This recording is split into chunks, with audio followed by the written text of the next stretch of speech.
Hey there, Nopenguin here, and it's Banlist time. And oh my god, Ib is unbanned. And before we get into the video actually talking about how this works in Penguins, let's do a quick recap on my feelings on the ban list. Oh, no. Honestly, good. Oh, just give me title. Damn. Completely undeserved. Yes! Again? Yes! Okay, damn. Honestly, a pretty based list. But that's not what we're here for. Today, we are here because we want to see how the newly unbanned Ib works in Penguins. So without further ado, let me introduce you to Ib Penguins.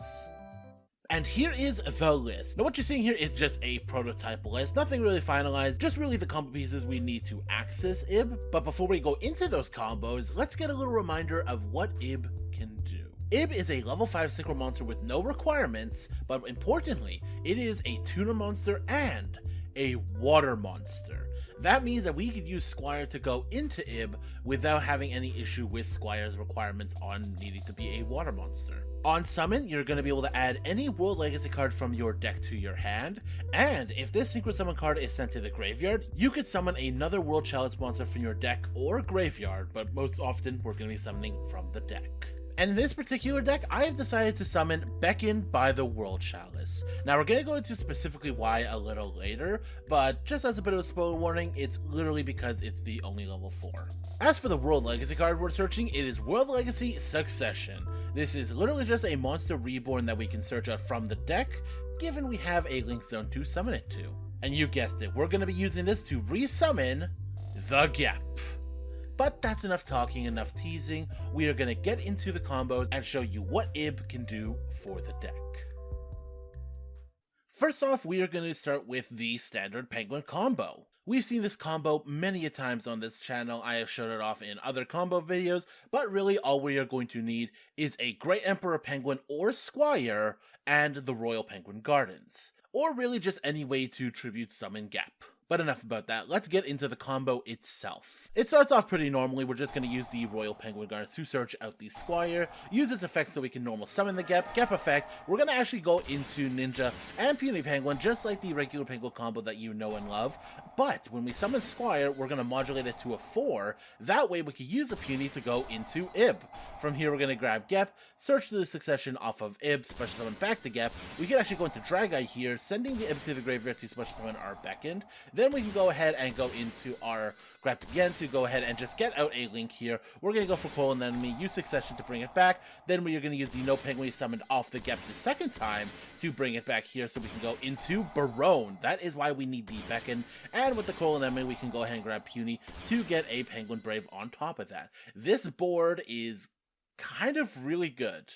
And if we did the normal Penguin combo without Ib, we really would only have the Barone and the Penguin Brave. But because Ib just has so much advantage packed into it, and it allows us to get a Gep off one more time, it allows us to not only get an additional negate, but also a Coral and Enemy link too. Now, if say we were playing into an established board, instead of something Barone here, this easily could have been something like a Sovereignty. And instead of going into our Penguin Brave, we could have used our Coral and Enemy to then go into Zealantis to banish everything on the field, special summon them back, and completely get rid of what we had on our opponent's side of the field. Honestly, this is amazing, and I am really happy with how this combo turned out. It doesn't really make the combo more resilient against hand traps. It still falters to the right amount of interruption, but what it does is it does raise the ceiling of what we could pump out with this 2-card combo. But elevating our bread and butter combo isn't the only thing it can do. It also allows us to extend further if we literally just open the Royal Penguin Gardens, or again just have a way to normal summon out Gep otherwise.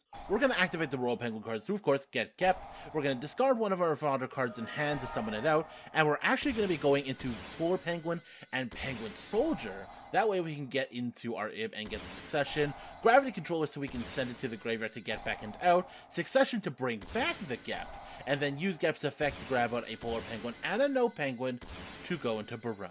For those familiar, Usually off of a regular GEP activation, we are just going to be able to get into either our level 6 or level 8 synchros. We do not have access to Barone off of a single GEP activation. So most often, if I'm in a situation like that, I would just get Penguin Brave, sit on whatever hand traps I have, and pass. But in this situation, because we have that little extra push, we are able to get into a Barone, which is definitely a much stronger card than having either a Dragite or a Penguin Brave. However, I don't like this. The fact that we had to use our Penguin Soldier as synchro material really feels off to me. Because if we ever are going into a Penguin Brave following up this play, we're really only going to have Nightmare Penguin as an option. And Gravity Controller, while a fun Link 1, really doesn't do much for us here. It exists literally just to send Imp to the graveyard and not much else past that.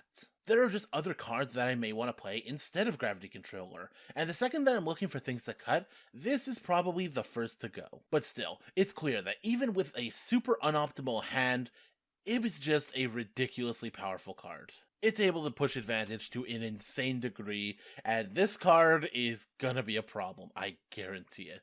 But as long as Penguins have it, we're gonna do it. So what are my final thoughts? Honestly, I really like it. Especially in the context of the regular Penguin combo, this does an insane amount of legwork to push out advantage and bring the power level of the deck up just a little bit more. And Backend isn't actually a hard Garnet here, it's really only a soft Garnet, because though it doesn't allow you to special summon it from the hand, it does let you special summon it from the graveyard. So even if you open up Beckoned by the World Chalice, Royal Penguin Gardens requires a discard, so we could just, before getting out Gep, pitch the Beckoned by the World Chalice, getting into the graveyard, getting it active for the Imp. Obviously, we would much rather have it summoned from the deck, but even if it's in hand, it's not super dead. Also, the fact that we can consistently get out this level 4 actually calls into question the fact that we may not even need Nightmare Penguin in the main. That's right, the Penguin 13 might become the Penguin 12. Having that extra space would allow us space for an instant fusion, because as you saw in our last combo video, Master of Ham is actually kinda good in the deck. I'm not too sure about this yet, and I definitely want to try to test both of them within the same deck, but both Master of Ham and Imp are pretty positive for the deck as a whole. But at this point, I'm not totally sold either way. Definitely there still seems to be a lot of testing that needs to be done. I just wanted to get out a video, really talk about the ban list, talk about it being back. This is really opening up a lot of avenues for me. There's so many things coming out, so many new cards, so many new things to try with the new ban list. God, there's just not enough time on this. But all in all, I am really happy with where we are getting with Penguins. I think that we are approaching the perfected form for the Penguin list. The Penguin training arc may be nearing its end, but that's not a bad thing. It might finally be returning to its Tier 0 status. Be ready, my Penguin friends. But, as always, like if you like, subscribe if you want to see more. I am Nopenguin, Ib the World Chalice fanboy, signing out.